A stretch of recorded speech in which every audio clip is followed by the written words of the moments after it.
கதையின் தலைப்பு தச்சனும் சிறுவனும். ஒரு சிறிய கிராமத்தில் ரவி என்ற ஒரு தச்சர் வாழ்ந்து வந்தார்.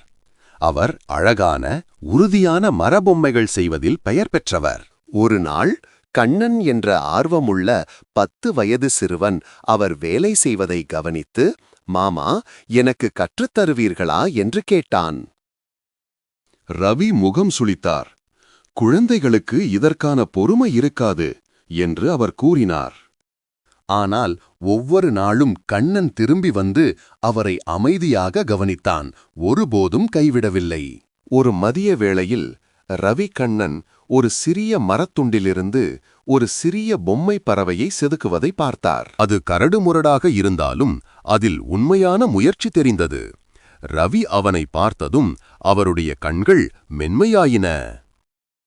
நீ இதை பார்த்து கற்றுக்கொண்டாயா? ரவி ஆச்சரியத்துடன் கேட்டார். கண்ணன் வெட்கத்துடன் தலையசைத்தான். அவனது கண்ணன்கள் சற்று சிவந்தன.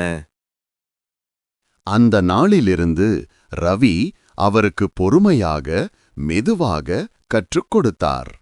உளியை எப்படி பிடிப்பது, விளிம்புகளை எப்படி மென்மையாக்குவது, மரத்தை எப்படி கவனமாக வடிவமைப்பது என்பதை கண்ணனுக்கு காட்டினார்.